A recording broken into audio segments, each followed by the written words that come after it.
Mute कर लीजिए अपने को। सभी लोग हाथ जोड़ लीजिए, मंगलाचरण करेंगे। नमो अरिहंताणं नमो सिद्धाणं नमो आयरियाणं नमो उवज्झायाणं नमो लोये सव्यसाहूणं। मंगलम भगवान वीरो मंगलम गौतमो गणी मंगलम कुंद कुंदाद्यो जैन धर्मोस्तु मंगलम। सर्वमंगल मांगल्यम सर्वकल्याणकारकम प्रधानं सर्वधर्माणां जैनं जयतु शासनम् जैनं जयतु शासनम्। जैन धर्म सदा काल जयवंत बना रहे, ऐसी हमारी मंगल भावना है। जैसे कि 10 लक्षण महापर्व प्रारंभ हो चुके हैं और आज उसका कौन सा दिन है? आज उसका उत्तम तप का दिन है या त्याग का दिन है? आज उत्तम तप का दिन है, अर्थात आज 7वां दिन है।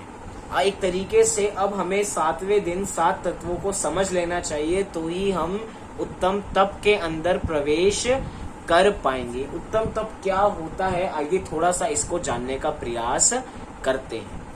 उत्तम शब्द, जैसे कि हम शुरू से कहते आ रहे हैं कि उत्तम शब्द सम्यक दर्शन का सूचक है। आपको लग रहा होगा ये चीजें बार बार रिपीट क्यों हो रही हैं? ये रिपीट नहीं हो रही है।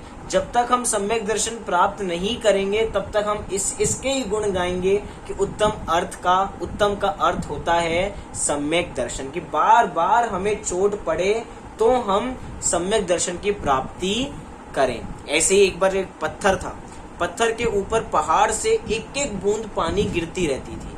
तो वो बड़ा सा पत्थर एक बार पानी की बूंद से बोला कि मैं इतना बड़ा विशाल काय, तुम नन्ही सी जान, मेरे पे रोज गिरती रहती हो और तुम्हें जरा भी विश्वास नहीं होता कि भैया मैं तुम्हारी बूंद से हिलने वाला नहीं हूँ, तुम्हारा प्रयास करना बिल्कुल निरर्थक है, अपने काम सारे तुम बंद कर दो। लेकिन वो नन्ही सी बूंद भी उस बड़े से पत्थर को जवाब देती है कि ये नन्ही सी बूंद ही इस पत्थर में छेद करके दिखाएगी। चाहे समय लगेगा, मैं दिन प्रतिदिन एक एक बूंद क्यों ना गिरूं, चाहे वर्षों लग जाएं, लेकिन उस पत्थर में छेद करके ही दिखाऊंगी। और उसके अथक प्रयासों से उस पत्थर में छेद हो गया। ऐसे ही जब तक हम सम्यक दर्शन को अंगीकार नहीं करेंगे तब तक हम स्वाध्याय करना बंद नहीं करेंगे। और जब सम्यक दर्शन प्राप्त हो जाएगा तब भी हम स्वाध्याय का साथ नहीं छोड़ेंगे। तब तो ऐसा होगा कि स्वाध्याय हमारा साथ नहीं छोड़ेगा, हम उसके बिना रह नहीं पाएंगे, हम उसी में हमारा चित्त लगेगा। और इसी का नाम तप है। क्यों? क्योंकि हम एक कार्य में लीन हो जाएं, कठिन तपस्या करें, उसमें ही लीन हो जाएं, इसी का नाम तो तप है। हम अपनी आत्मा में ही जम जाएं, इसी का नाम तप है। अगर थोड़ा सा विचार किया जाए कि तप क्या होता है, तो पारिभाषिक शब्दों में कहा जाता है कि इच्छा निरोधस तपः, कि इच्छा के निरोध का नाम तप है। इच्छा के कम होने का नाम तप नहीं है। कहते हैं ना, थोड़ा जब हमारी एज बढ़ने लग जाती है तो हम कहते हैं कि भैया अब मेरी इस चीज की इच्छा नहीं है, अब तो मेरी इच्छा ही चली गई है। अभी हमारी इच्छा वास्तव में गई नहीं होती है, हमारी इच्छा दबी हुई होती है और हम समझते हैं हमारी इच्छा चली गई है, हमारी इच्छा खत्म हो गई है। देखिए, इच्छा की पूर्ति करने में सुख नहीं है और इच्छा करने में भी सुख नहीं है। किसमें सुख है? इच्छा के निरोध करने में, कि इच्छा हो ही नहीं। क्यों? क्योंकि इच्छा होगी तो दुख होगा, और दुख होगा तो हमें सताएगा, हमारा संसार बढ़ेगा और हम ही दुखी रहने वाले हैं। वास्तव में जो तप करते हैं वो वास्तव में तपते हैं। कैसे तपते हैं? कोई अग्नि में तपते हैं, कैसे तपते हैं? कैसे तपते हैं? कहानी के माध्यम से हम देखते हैं। कौन सी कहानी? एक बार बहुत अच्छी खासी मिट्टी थी, एक स्त्री, एक कन्या, एक यूं कहूं कि एक गांव के अंदर एक कुआं था, तो एक महिला उस कुएं से पानी लेकर जा रही थी और सिर पे मटके को रख के जा रही थी। इतने में ही जमीन पे पड़ी हुई मिट्टी ने कहा कि भैया मैं भी मिट्टी हूं और तुम भी मिट्टी हो।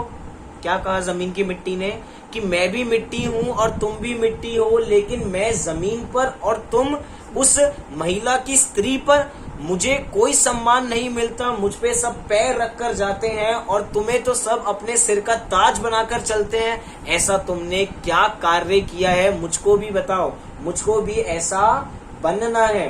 तो ऊपर से वो मटकी जो मिट्टी की बनी हुई है वो कहती है कि भैया ये जो मैंने काम किया है ना, जो मैं सिर के ऊपर आई हूँ, इसके लिए मैंने बहुत मेहनत की है। नीचे वाली मिट्टी कहती हो तुमने ऐसी क्या मेहनत की है जो हमने मेहनत नहीं की है, तुम भी मिट्टी हो मैं भी मिट्टी हूँ। लेकिन वो कहती है कि हम उस आंच में तपे हैं, जब हम तपे हैं, जब हमने उस कुमार की थाप खाई है, उसके बावजूद भी हमने अंतरंग में समता को धारण किया है, तब हम जाके उस महिला के सिर पर इतनी जगह बना पाए हैं। तुम्हें अगर मेरी तरह काम करना है तो तुम्हें भी तपना पड़ेगा, तुम्हें भी तप करना पड़ेगा। और वो तप कैसा होगा? समता पूर्वक होगा। जब कुम्हार जब वो मटका बनाता है तो अंतरंग में अंदर एक हाथ रखता है और बाहर से धपकी मारता जाता है। और अगर वो मटकी मना कर दे, वो मिट्टी मना कर दे कि मैं धाप सहन नहीं करूंगी, तो क्या वो मटकी बन पाएगी? नहीं बन पाएगी, तुरंत उधर टूट जाएगी। अर्थात उसने अपने समता का प्रदर्शन किया, उसने समता दिखाई कि मैं कितनी समतावान हूं, मेरे अंतरंग में ऐसी समता है और तभी मैं ऐसी मटकी या मटका बन पाई हूं। ऐसे कह रहे हैं भैया अगर हमें तप करना है तो हमें तपना पड़ेगा। किसमें तपना पड़ेगा? किसमें तपना पड़ेगा? मटकी को तो आग में तपना पड़ा था, हमें किसमें तपना पड़ेगा? हमें अपने स्वरूप में तपना पड़ेगा। अर्थात हमें अपने स्वरूप की ओर आगे जाना होगा, इसी का नाम तपना है। अर्थात हम अपने स्वरूप में जाएंगे और कर्म धीरे धीरे पिघलते पिघलते बाहर चले जाएंगे। जैसे सोना होता ना, सोना, एक सोना होता है सोने की खान में, और एक सोना होता है जो बिल्कुल जौहरी के पास होता है, वो शुद्ध सोना। दोनों में अंतर क्या है? दोनों सोने ही है, लेकिन खान वाला सोना शुद्ध सोना नहीं है। वैसे देखा जाए तो बिल्कुल शुद्ध है, लेकिन उसके बावजूद भी जब वो 16 बार तपाया जाएगा, उसके बाद जितनी उसमें गंदगी है जब वो बाहर निकल जाएगी, तब वो रियल सोना अंतरंग से निकलेगा। ऐसे ही जब हम अपनी आत्मा को तपाएंगे, जब तपाएंगे जो अंतरंग में मैल भरा हुआ है वो पिघल के बाहर चला जाएगा, तब ये अपनी शुद्ध आत्मा बाहर निकलेगी, प्रकट होगी और हमें अपने स्वरूप का भान होगा। ऐसी तो हमारे मुनिराज अपनी आत्मा का भान करते हैं, लेकिन शर्त क्या है कि भैया तप करना है, और तप के लिए इच्छा का निरोध जरूरी है। अर्थात इच्छा नहीं होनी चाहिए, इसका नाम है। क्यों? क्योंकि अगर हम इच्छा करते हैं ना तो हमारी हालत कैसी हो जाती है? हमारी हालत उस पंडित की तरह हो जाती है जो अब मैं आपको कथा सुनाने जा रहा हूँ। कैसे पंडित की तरह? कि एक बार एक पंडित और एक चोर दोनों मरकर कहाँ गए? दोनों मरकर स्वर्ग में गए। दोनों मरकर धर्मराज के पास गए और दोनों ने, भैया धर्मराज दोनों का लेखा जोखा लेके बैठे थे कि भैया किसने कितने पाप किए हैं, किसने कितने काम किए हैं, उसके हिसाब से उसको गति देनी थी। तो भैया पूछा, भैया धर्मराज डिसाइड कर रहे हैं किसको कहाँ भेजना है। तो एक बार चोर से पूछा, भैया तुम अपने बारे में बताओ कि तुमने इस भव में क्या किया है। तो चोर कहता है कि हमने इस भव में बहुत चोरी की है, मैंने बहुत बुरे काम किए हैं, आप मुझे जैसी सजा दोगे मुझे वैसी सजा स्वीकार है। ऐसा कहकर उसने अपनी बात पूरी कर दी। एक तरफ जो दूसरे धर्मी जीव थे, जो बहुत धर्म करते थे, उनसे पूछा कि भैया आप क्या करना चाहोगे, आप अपने बारे में बताओ कि आपने पूरी जिंदगी में क्या किया। तो वो कहते हैं कि मैंने पूरी जिंदगी में बहुत पुण्य किया। तो हे धर्मराज जी, आप तो मुझे ऊंचा से ऊंचा स्वर्ग दीजिए, मैंने इतना महान कार्य किया है। कहते तुम्हें ऊंचा स्वर्ग चाहिए, लेकिन एक बार विचार करो, तुम्हें स्वर्ग की इच्छा है तो तुम्हें स्वर्ग मिलने वाला नहीं है। वो चोर चोरी करने के बावजूद भी सहज हर परिस्थिति को स्वीकार करने के लिए तैयार है, और तुम्हें उस चोर से सीखना चाहिए कि तुम्हें उसके जैसा भद्र परिणामी बनना चाहिए, कि कुछ जिज्ञासा नहीं करनी चाहिए। चोर ने तो जीवन भर पाप किया, तो भी उसको ऐसे समय में ऐसे परिणाम आ रहे हैं। तुमने पूरे जीवन में धर्म किया, उसके बावजूद भी तुम्हें इच्छा का परिणाम जागृत हो रहा है। बीच की घटना में ही धर्मराज कहते हैं उस चोर को, जाओ तुम इसके सेवक बन जाओ। किसके सेवक बन जाओ? उस चोर के नहीं, चोर को कहते हैं धर्मराज जी कि तुम किसके सेवक बन जाओ? इस धर्मी जीव के सेवक बन जाओ। कहते हैं ठीक है भैया, हम सहज स्वीकार कर लेते हैं, हम उसके सेवक बनने के लिए तैयार हैं। लेकिन एकदम वो जो धर्मी जीव है वो सामने से कहते हैं, ये चोर और मेरा सेवक बनेगा, मैंने इतना पुण्य किया है, मैं ऐसा कोई चोर को अपना सेवक बनाने के लिए तैयार नहीं हूं। इतने में ही धर्मराज कहते हैं, इसीलिए तुम उस चोर के सेवक बनो कि तुम्हें अभी भी क्या है, अभी भी तुम्हें इच्छा है कि मुझे ऐसा चाहिए, मुझे वैसा चाहिए। अभी हम ये देख लीजिए, हम जीवन भर में मात्र इच्छाएं और इच्छाएं ही करते हैं, इसीलिए हम दुखी रहते हैं। इच्छा का स्वरूप ही ऐसा है, हम एक इच्छा करते हैं तो साथ में 10 इच्छाएं और खड़ी हो जाती हैं। आज हमने एक बहुत सुंदर 10 लाख की गाड़ी खरीदी। अब हमारी तुरंत जिज्ञासा क्या हुई कि आज तो हमारे पास वर्तमान में 10 लाख रुपए थे, तो हमने 10 लाख की गाड़ी ले ली, लेकिन शोरूम में एक 20 लाख की गाड़ी भी खड़ी थी। उसकी खरीदने की हमारी उसको इच्छा है, लेकिन अभी हमारे पास उतने पैसे नहीं है। शोरूम में खड़े होकर 10 लाख की गाड़ी साइन कर रहे हैं, उसी समय इच्छा क्या बना रहे हैं कि ये 20 लाख की गाड़ी मुझे अगले साल लेकर जानी है। जब वो व्यक्ति 20 लाख की गाड़ी लेके चला जाता है तो शोरूम में 50 लाख की गाड़ी खड़ी है, 20 लाख की गाड़ी पे साइन करता है और ये देखता है कि अगले साल 50 लाख की गाड़ी लेनी है। ऐसे करते करते इच्छाओं का स्वरूप ही ऐसा है, एक इच्छा पूरी होती नहीं कि दूसरी इच्छा तुरंत उत्पन्न हो जाती है। और वास्तव में ये तब क्या है, इस इच्छा के निरोध का नाम है। ये नहीं कि भैया आज मुझे पिक्चर देखने जाना है तो भैया मैं पिक्चर देखने नहीं जा रहा हूँ, आज तो मैंने अपनी इच्छा का निरोध कर दिया, आज तो मैंने अपनी इच्छा को रोक दिया। भैया तुमने अपनी इच्छा को दबाया है। ऐसा नियम लो कि तुम कभी पिक्चर देखने नहीं जाओगे तो समझेंगे कि तुमने इच्छा का निरोध कर दिया है, तुमने इच्छा का अभाव कर दिया है। अगर और बात करना चाहे तो बात करने के लिए तो बहुत है कि हम 12 तपों को भी विस्तार में समझा सकते हैं, लेकिन आज हमारा ये प्रसंग नहीं है। आज हम एक बहुत सुंदर कथा, बहुत सुंदर कहानी जानने के लिए यहाँ पे एकत्रित हुए हैं, जिस कहानी का नाम है, क्या है कहानी का नाम? नीच से निर्ग्रंथ। अर्थात नीच से निर्ग्रंथता का मार्ग किस प्रकार का होता है कि एक नीच भी अर्थात एक भिखारी भी भगवान बन सकता है, एक भिखारी भी निर्ग्रंथ दशा को अंगीकार कर सकता है, वो भी 28 मूल गुणों को अंगीकार कर सकता है। तो हमें भी प्रेरणा मिलती है कि हमें भी अंगीकार करना चाहिए। मैं यहाँ पर अपने को भिखारी से कंपेयर करने को यहाँ पे नहीं कह रहा हूँ, लेकिन जब भिखारी कर सकता है तो भैया हम तो जरूर कर सकते हैं। जब उसमें इतनी शक्ति है तो हम में भी इतनी सामर्थ्य है, हम भी ऐसा पुरुषार्थ करें और निर्ग्रंथ दशा को धारण करें। आइए इस कहानी की ओर आगे बढ़ते हैं। स्वरूप सिंह बचपने से गुजर रहा था, तभी उसके माता पिता गुजर गए। वे बहुत गरीब था। स्वरूप सिंह के कोई भाई बहन नहीं थे।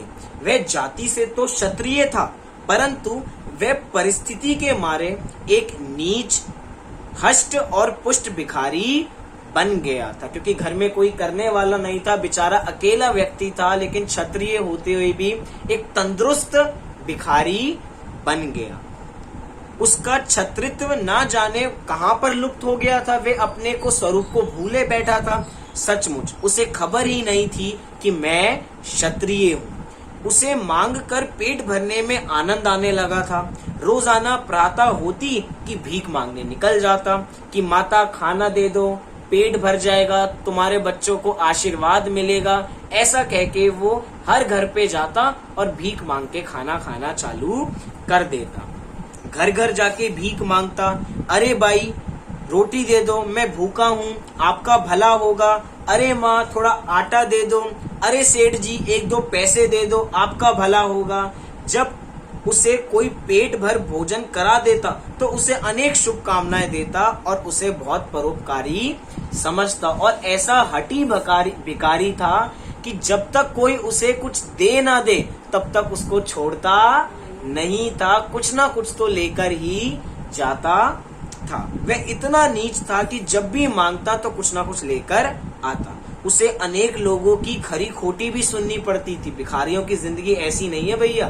भिखारियों को अगर कुछ मिलता है तो खरी खोटी सुननी भी पड़ती है। क्यों खरी खोटी सुननी पड़ रही है? एक तो बिल्कुल तंदुरुस्त है, हष्ट पुष्ट है और ऐसा काम कर रहे हैं जिनके पैर नहीं हो, जिनके हाथ नहीं हो, उनको भी हम नहीं कहेंगे ऐसा काम करो। लेकिन एक बार वो हो तो हम समझ सकते हैं। लेकिन जो बिल्कुल तंदुरुस्त हो, जो कुल से जाति से क्षत्रिय हो, वो ऐसा कार्य करे तो उसको शोभा नहीं देता। तो उसको बहुत गालियां भी पड़ती थी कि भैया क्या कर रहे हो, कमाकर खाओ ना, भीख क्यों मांगते हो। उसे भीख मांगते मांगते कितने वर्ष हो गए थे। वह लोगों की अनेक लाते भी खाता था पर भीख मांगना नहीं छोड़ता था। क्यों? क्योंकि वो अपने स्वभाव को भूले बैठा था और अपने को भिखारी समझा बैठा था। ऐसे ही हम अपने भगवान आत्मा के स्वरूप को भूले हुए हैं और किसको समझे हुए हैं कि मैं कौन हूँ, मैं सेठ हूँ, मैं कौन हूँ, मैं पुरुष हूँ, मैं स्त्री हूँ, मैं बच्चा हूँ, मैं बहुत बड़ा बिजनेसमैन हूँ, मैं ये हूँ, मैं वो हूँ। लेकिन मैं आत्मा हूँ ये कोई समझने के लिए तैयार नहीं है। ऐसी हमारी भिखारी जैसी हालत है। अगर भिखारी की जगह हम अपने को रखें तो कोई गलत बात नहीं है। भिखारी अपने स्वरूप को भूले हुए हर जगह भीख मांग रहा है तो हम भी तो अपने स्वरूप को भूले हुए पर पदार्थों में लिपटे हुए हैं। बस ऐसा है कि भैया किसी को भिखारी कह दे तो उसे अच्छा नहीं लगता, दूसरे शब्दों में हम कुछ अच्छा सा कह दे तो उसे अच्छा लगने लग जाता है। हमने बात की थी ना आग फूटने वाली, धीरे धीरे पूछ लो कैसे गई थी फूट। उसको कहेंगे कि भैया तुम्हारी आग कैसे फूट गई थी, ये अलग तरीका है। और किसी को काना कहें तो अलग बात है। कहने को हम कुछ भी कहें लेकिन हम भी भिखारी से कम नहीं है, क्योंकि हम भी दर दर पर पदार्थों में ही अटके रहते हैं। एक बार वह किसी दूसरे नगर में एक सज्जन सेठ के यहाँ भीख मांगने पहुंच गया। वहां कहने लगा, अरे कोई भूखे का पेट भर दो, बड़ा भला होगा। सेठ जी ने उसकी आवाज सुनी और बाहर आए। उन्होंने देखा कि एक हष्ट पुष्ट युवक होकर भी भिखारी बनकर फिर रहा है और भीख मांग रहा है। क्यों ये भिखारीपन नहीं छोड़ता है? ऐसा विचार कर सेठ जी ने उससे कहा, मैं तुम्हें खाना नहीं खिला सकता हूँ, तुम कमाकर खाओ, तुम कुछ काम करो, उससे तो तुम्हें धन की प्राप्ति होगी और उसके बाद अपना पेट भरना। सेठ जी उसको सही रास्ता दिखाने की ओर कोशिश कर रहे हैं। भिखारी ने कहा, बाबूजी काम कहाँ मिलता है, मैं तो भिखारी हूँ, मैं तो भीख मांग के ही अपना काम चलाता हूँ। सेठ जी ने कहा, तुझे मैं काम देता हूँ, तू आज से ही यहाँ रह, काम कर और खा। एक बार तो भिखारी को बहुत बुरा लगा। कहने लगा कि तू भिखारी नहीं, तू तो सेठ है, सेठ। अब सेठ जी के इतने से वचन सुन के उसको अंतरंग में एक बार को अच्छा भी लगा कि सेठ जी कह रहे हैं कि भैया तू भिखारी नहीं है, तू क्या है, तू तो सेठ है, सेठ। अभी सेठ बना नहीं है, ना सेठ होने वाला है, रहेगा तो भिखारी ही। लेकिन एक बार किसी ने अच्छा संबोधन किया तो उस जीव को अच्छा लगा और उसके परिणाम अच्छे हो गए। ऐसे ही जब हमारे मुनिराज हमें कहते हैं कि तुम भगवान आत्मा हो, जो रागी द्वेषी हैं उनको भी कहते हैं कि तुम भी भगवान आत्मा हो। जो उनके साथ बुरा करते हैं, जो उन पर उपसर्ग करते हैं, क्योंकि भाई तप का देना ना, मुनिराज तप करते हैं, तो जो उन पर उपसर्ग करते हैं तपस्या के समय, वे उनको भी भगवान आत्मा समझ के उनसे किसी प्रकार की द्वेष की भावना नहीं रखते। हमें इनसे शिक्षा मिलनी चाहिए। क्या शिक्षा मिलनी चाहिए? किसी भी परिस्थिति में राग द्वेष नहीं करना। हमारे साथ कुछ बुरा नहीं होता कि हमारे द्वेष की भावना खड़ी हो जाती है। हमारे साथ कुछ बुरा हो जाए हम आग बबूले होने चालू हो जाते हैं। हमारे गुस्से का पारा आगे हो जाता है, हमारा मान सामने आ जाता है। भैया हमारा स्टेटस है ना, कुछ हम सोसाइटी में रहते हैं, हमारा स्टेटस सामने आ जाता है अगर हमारी कोई बेइज्जती कर देता है। मुनिराज की भी बेइज्जती बहुत बार होती है, क्योंकि जो अज्ञानी जीव होते हैं वो उनका स्वरूप नहीं समझ के, उनकी स्वरूप को नहीं जान के उनकी बेइज्जती कर देते हैं। लेकिन मुनिराज उस बेइज्जती को ग्रहण नहीं करते हैं और अपने में सुखी बने रहते हैं। हमें इतने अप्रभावी बनना है कि हमारे बारे में कोई अच्छा कहे या बुरा कहे, हमें उससे प्रभावित नहीं होना और हम सुखी हो जाएंगे। आज हम सब इतने प्रभावित क्यों हो जाते हैं? कोई हमारे बारे में कह दे, क्योंकि हमारा मन बहुत हल्का है।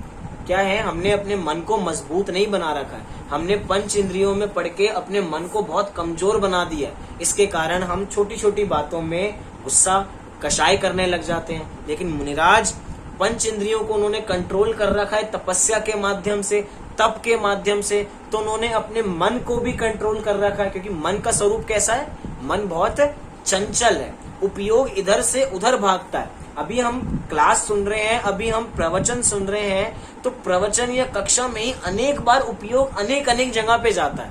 इतना हमारा मन चंचल है, 1 घंटे हम उपयोग को स्थिर नहीं रख सकते। लेकिन यहाँ पे कह रहे हैं कि भैया जो ज्ञानी जन होते हैं वे तो अपने स्वरूप को अपने में ही रखते हैं, बाहर में नहीं भटकाते हैं। भिखारी ने आश्चर्य से पूछा, क्या पूछा? मैं क्या सेठ हूँ? सेठ जी ने कहा, हाँ। तुम कौन हो? तुम सेठ हो। भिखारी बोला, कैसे?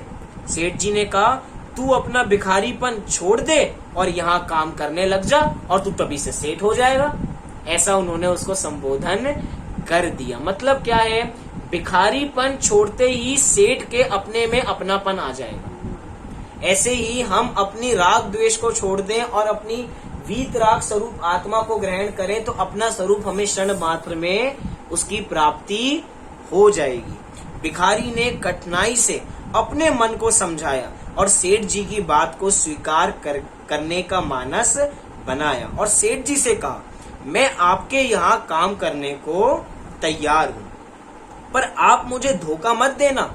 मेरा कोई सहारा नहीं है इस जगत में। मेरे ऊपर आकाश, नीचे धरती और मध्य में भिक्षा ही एक सहारा है। मेरे पास कोई घर नहीं है, मुझे धोखा मत दे देना। सेठ जी ने कहा कि परिश्रम का फल मीठा होता है, तुम परिश्रम करते रहना, मैं तुम्हें विश्वास देता रहूंगा कि तुम्हें कभी भी धोखा नहीं दूंगा। अर्थात परिश्रम का फल हमेशा मीठा ही होता है। ऐसी शिक्षा भी हमें प्रथमा नियोग की कहानियों से मिलती है, क्योंकि प्रथमा नियोग मात्र हमें धर्म में तो लगाता ही है, साथ साथ में नीति भी सिखाता है कि हमें संसार में कैसे रहना है, हमें अपने जीवन को कैसा सुधारना है। आज हम क्या करना चाहते हैं? आज हम फल तो बराबर चाहते हैं, लेकिन उस प्रकार का परिश्रम करना नहीं चाहते। हम घर बैठे बैठे ही आम खाना चाहते हैं, लेकिन आम लगाने का काम नहीं करेंगे तो आम की फल उगेगा नहीं, तो आम को खाएंगे कैसे? इसलिए कह रहे हैं कि भैया जो जीव कर्मठ होंगे, जो जीव पुरुषार्थी होंगे, उनको वैसा फल भी मिलेगा ही मिलेगा। उसने सेठ जी की बात मान ली।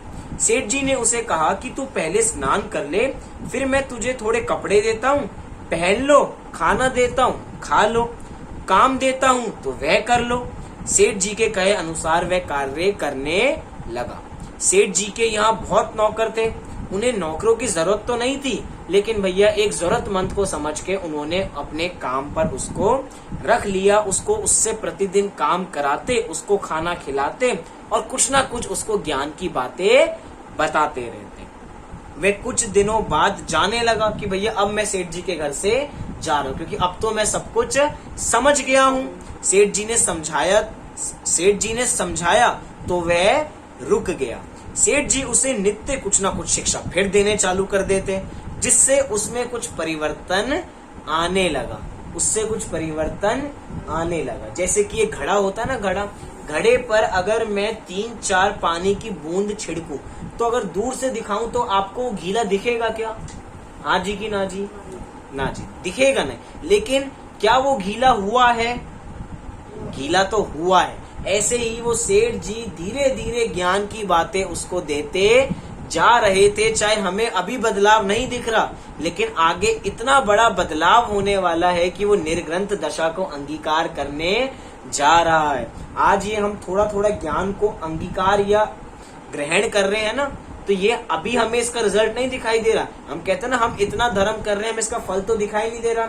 हम इतना धर्म कर रहे हैं तब भी पाप का उदय है। भैया हम धीरे धीरे कर रहे हैं, करते करते वो पुण्य का पिटारा इकट्ठा होगा और उसका भी उदय आएगा। लेकिन तुम उसकी इच्छा मत करो, तुम तो क्या करो, तुम अपने ज्ञान में लगे रहो। ऐसे ही वो धीरे धीरे ज्ञान की प्राप्ति करता जा रहा था।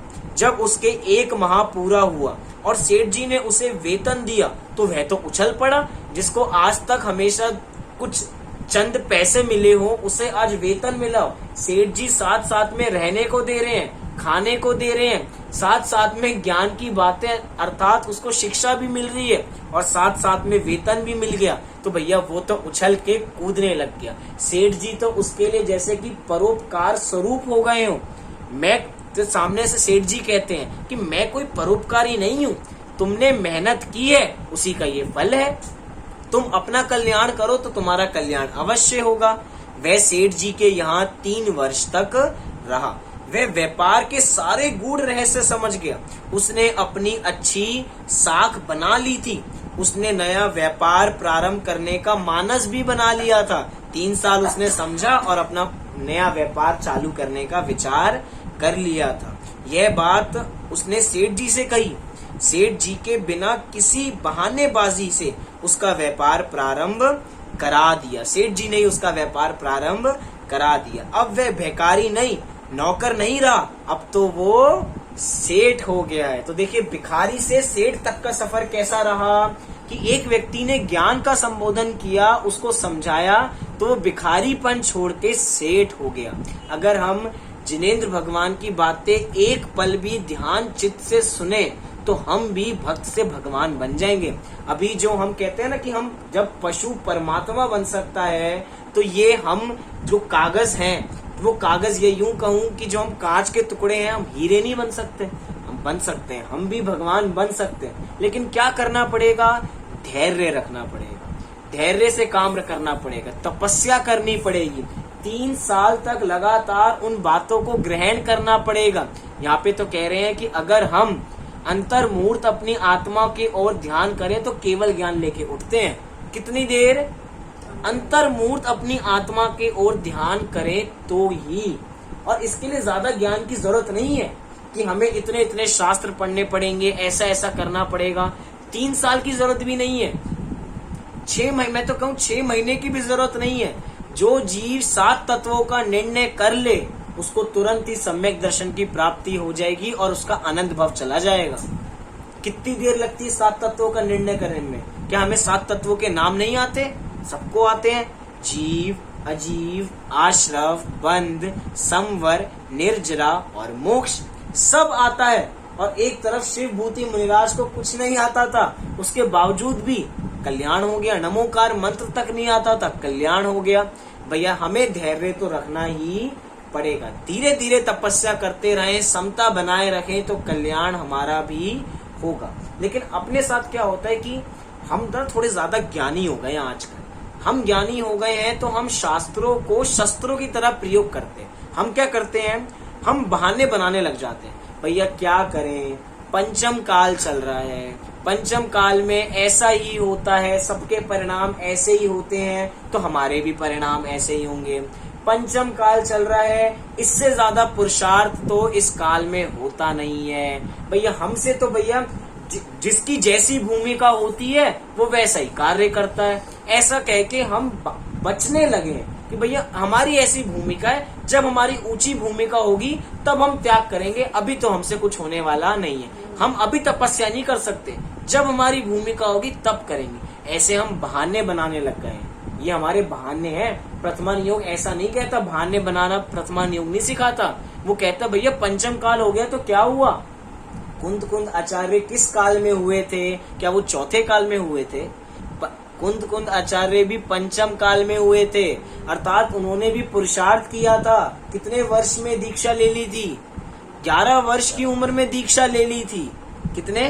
और आज ये जीव कहता है कि हम पुरुषार्थ नहीं कर सकते, हम दीक्षा नहीं ले सकते, हम 28 मूल गुणों का पालन नहीं कर सकते। ये तो बहुत बड़ी बड़ी बातें हैं। छोटा सा नियम दिलाने की भी कोशिश करें ना कि भैया तुम्हें रात्रि भोजन का त्याग करना है, उसमें भी 100 बार विचारना पड़ता है कि हम छोड़ पाएंगे या नहीं छोड़ पाएंगे। छोटा सा नियम है बस, रात्रि भोजन नहीं करने का, कि हम रात्रि भोजन नहीं करेंगे, नित्य देव दर्शन करेंगे।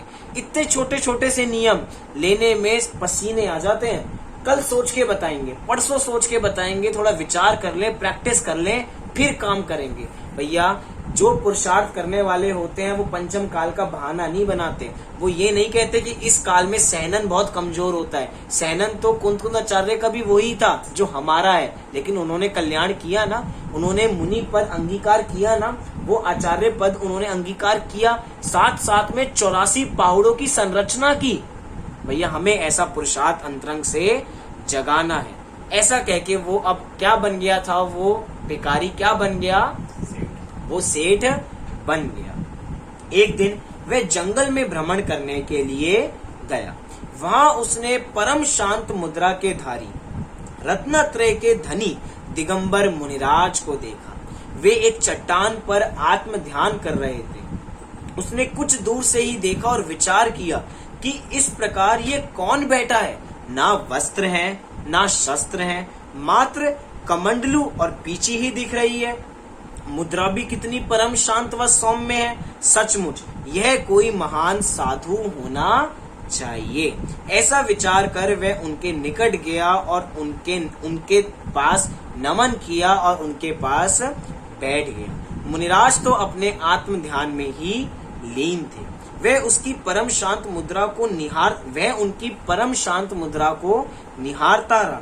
वह मन में सोचने लगा कि इनकी यह अवस्था कब छूटे और मैं पूछूं कि आपने ऐसी अवस्था क्यों धारण कर रखी है, आप ऐसी कठिन तपस्या क्यों कर रहे हैं। लेकिन भैया ऐसा नहीं है कि अगर कोई सुनने वाला आ गया है, कोई समीप आ गया है तो मुनिराज अपना ध्यान छोड़ दें। मुनिराज का जब ध्यान टूटेगा तब तक वो भी शांत मुद्रा के साथ शांत मुद्रा वाले भगवंत को देखता रहा और उनके समीप बैठा रहा। ऐसा नहीं कहा कि भैया मैं आया हूँ, अब तो मैं सेठ हो गया हूँ और ये मुझे कुछ बोल नहीं रहे हैं, मुझे इनसे कुछ पूछना है, अपना ध्यान तोड़ो भैया, मुझे कुछ बताओ। नहीं, मुनिराज किसी के अधीन नहीं होते हैं कि जब कोई कहेगा, जब वो प्रवचन करेंगे, जब वो कहेंगे तब वहां जाएंगे। ऐसी उनकी प्रवृत्ति होती नहीं है। मुनिराज का जब मन करे तब वो वहां विहार करते हैं। मुनिराज का जब इच्छा करे जब वो उपदेश देते हैं, इच्छा ना करे तो उपदेश नहीं देते हैं। अर्थात उनकी कोई तिथि निश्चित नहीं होती है, तभी तो उनको अतिथि कहते हैं। अतिथि कौन होते हैं? जिनकी तिथि कोई निश्चित नहीं होती। ऐसे ही हमारे मुनिराज हैं जिनकी तिथि निश्चित नहीं है। मुनिराज का ध्यान टूटा और उन्होंने जैसे ही आंख खोली और क्या देखा कि दोनों हाथ जोड़कर एक भिखारी जो अब सेठ बन चुका है वो उनको प्रणाम कर रहा है। मुनिराज ने उसको धर्म वृद्धि अस्तु ऐसा कहा कि तुम्हारी धर्म के अंदर वृद्धि हो। फिर पूछा कि तुम कौन हो? उसने उत्तर दिया। क्या उत्तर दिया? मैं भिखारी था, फिर नौकर बना और अब मैं सेठ हूँ। उसने अपनी तीनों पर्याय बता दी। देखिए यहाँ पे हम अगर 4 अभाव लगाना चाहें तो उसमें से हम प्राग भाव और प्रध्वंसा भाव लगा सकते हैं। क्या कि जब वो नौकर है, क्या है, जब वो नौकर है तब वो भिखारी नहीं है, और जब वो नौकर है तब वो क्या नहीं है, तब वो सेठ नहीं है, और जब सेठ है तब भिखारी नहीं है, और क्या नहीं है, तब नौकर नहीं है। ऐसे हम अपने को अपने ऊपर अप्लाई करें। ये पर्याय में पूर्व पर्याय का वह है, इस पर्याय में भविष्य वाली पर्याय का वह है, अभाव है। ऐसी कह रहा ना, मैं भिखारी था, फिर नौकर बना और अब मैं सेठ हूं। ऐसी उसने अपनी पूरी पोजीशन बताई। मुनिराज ने कहा, हे भाई, तुम ना भिखारी थे, ना नौकर थे, ना तुम सेठ हो, तुम इन सबसे भिन्न एक वस्तु हो। उसने कहा कि मैं इनसे भिन्न भी कोई वस्तु हूँ महाराज। अभी तक तो मैं यही समझता था कि पहले मैं भिखारी था, फिर मुझे किसी ने नौकर बना दिया, नौकर से किसी ने मुझे सेठ बना दिया, और आज आप एक नई बात बता रहे हो कि मैं इन सब से भिन्न कोई एक अलग वस्तु हूं। भैया ये तो कोई महान ही ज्ञानी है। मुनिराज ने उसकी जिज्ञासा और पात्रता जानकर कहा कि तुम आत्मा हो। अब उसको एक नई चीज पता लगी कि भैया मैं इन सब से भी पार एक आत्मा हूं। जो आत्मा भिखारी की पर्याय में भी था, जो आत्मा सेठ की नौकर की पर्याय में भी था, जो आत्मा किसकी पर्याय में था, सेठ की पर्याय में भी था, अर्थात पर्याय बदलती रही लेकिन आत्मा वो ही रहा। ऐसे ही हम वो ही रहते हैं, सारी पर्याय बदल जाती हैं, लेकिन जीव दुखी क्यों है? क्योंकि जीव अपने को पर्याय मात्र समझता है, अपने को द्रव्य रूप नहीं समझता। जिस समय वो अपने को द्रव्य रूप आत्मा समझने लगेगा, उस समय वो सब विकल्प भूल जाएगा। अब वो भूल चुका है, क्या भूल चुका है? ना मैं भिखारी हूँ, ना मैं नौकर हूँ, ना मैं सेठ हूँ। मैं कौन हूँ? मैं तो एक आत्मा हूँ, मैं तो भगवान आत्मा हूँ। ऐसा मुनिराज ने संबोधन दिया। ऐसी हमारी जिनवाणी भी तो हमें संबोधन दे रही है कि तुम भगवान आत्मा हो। मुनिराज तो दे ही रहे हैं, लेकिन जिनवाणी नित्य बोधक है। जिनवाणी हमें हर समय समझा रही है कि भैया तुम अपनी आत्मा का कल्याण करो, ये समय है। और यूं कहूं तो ये समय जो अभी चल रहा है वर्तमान में, कहें तो एक पैंडेमिक, लॉकडाउन का टाइम, कोरोना का टाइम, ये एक तरीके से हमें भेंट स्वरूप आया है। कैसे भेंट स्वरूप आया है कि भैया अभी भी समय कल्याण कर लो, कल का पता नहीं कि कल तुम्हारा नंबर लग जाए, कभी 4 लोग तुम्हें उठाने के लिए आ जाए, कुछ पता नहीं है किसको कब क्या हो जाए, किसकी कब आयु कर्म पूरा हो जाए। अभी धर्म कर लो, अभी अपने को भगवान आत्मा समझ लो। अब तो इन सब पदों को छोड़ दो।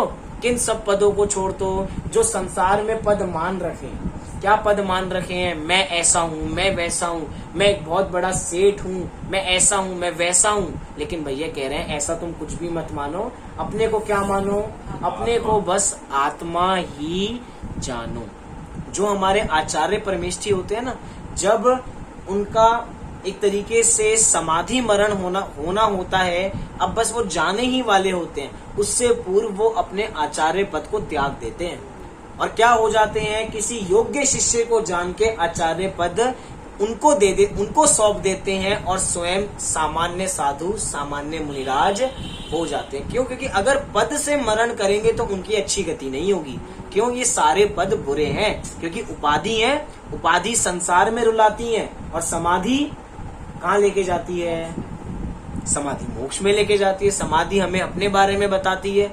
हम ऐसा मरण भी कैसा हो, क्योंकि वो उत्सव है ना, समाधि का उत्सव है कि हम मरण भी ऐसा कर रहे हैं कि दोबारा हमारा जन्म ना हो, और जब जन्म नहीं होगी तो हमारा फिर मरण नहीं होगा और हम अनंत काल के लिए सुखी हो जाएंगे। वह मुनिराज की बात को वकोर ध्यानम अर्थात काक चेष्टा की तरह सुन रहा था। कैसे सुन रहा था? जैसे कि एक वो बगुला होता है ना, जो अपने शिकार पर बिल्कुल नजरें गड़ाए बैठा होता है, ऐसा बिल्कुल शांत बैठता है कि जैसे ही पानी में आएगा और तुरंत उसको चोंच मार के ले लेंगे। ऐसे वो व्यक्ति कैसे बैठा हुआ था? बिल्कुल बिना टकटकी लगाए हुए, बिना पल के झपकाए मुनिराज को सुन रहा था, देख रहा था। उसने ऐसी बात पहले कभी नहीं सुनी थी। आज उसे ऐसा लगा था कि यह तो कोई अद्भुत ही बात है। उसने मुनिराज से अत्यंत विनय के साथ प्रश्न किया कि आपने ऐसी अवस्था क्यों धारण कर रखी है और ऐसी कठिन तपस्या क्यों कर रहे हो? मुनिराज ने कहा कि संसार दुखों का सागर है, कहीं भी सुख दिखाई नहीं देता। संसार के दुखों से छूटने के लिए और सुख की प्राप्ति के लिए यह निर्ग्रंथ अवस्था धारण की है। यह कठिन तपस्या भी इसी हेतु से कर रहा हूं कि संसार में मुझे और नहीं रहना। ऐसा कह के उनको संबोधन के देखिए, हमारे मुनिराज भी कैसा संबोधन करते हैं। मुनिराज घर गृहस्थी बढ़ाने वाला संबोधन नहीं करते। मुनिराज घर गृहस्थी की बातें नहीं करते। मुनिराज घर के समस्याओं को नहीं सुलझाते। वो घर की समस्याओं को सुलझाने के लिए मुनि नहीं बने, वे अपनी कल्याण करने के लिए मुनि बने।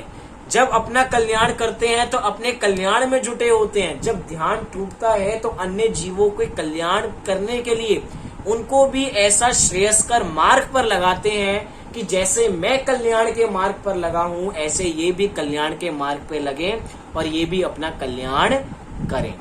ऐसा उनको उपदेश दे रहे हैं। कि क्या उपदेश दे रहे हैं? कि भैया इस संसार में किसी भी प्रकार का सुख नहीं है। अब सहज ही उस जो भिखारी, जो अब सेठ बन चुका है, उसको ये अंदर से प्रश्न होता है कि ये सुख मुझे कैसे मिल सकता है। हमें ये प्रश्न होता है, कभी विचार करें कि हमें ये असली सुख की प्राप्ति कैसे हो सकती है। हम सब भौतिक, यूं कहूं कि भौतिक सुख के पीछे तो हम सब भाग रहे हैं। जो हमारे मेटीरियलिस्टिक ड्रीम्स हैं कि हमें ये चाहिए, हमें वो चाहिए, हम सब इसकी इच्छा पूर्ति करने में दिन रात लगे हुए हैं। लेकिन क्या हमने इसके बारे में सोचा है कभी कि हमें सच्चा सुख की प्राप्ति कैसे होगी?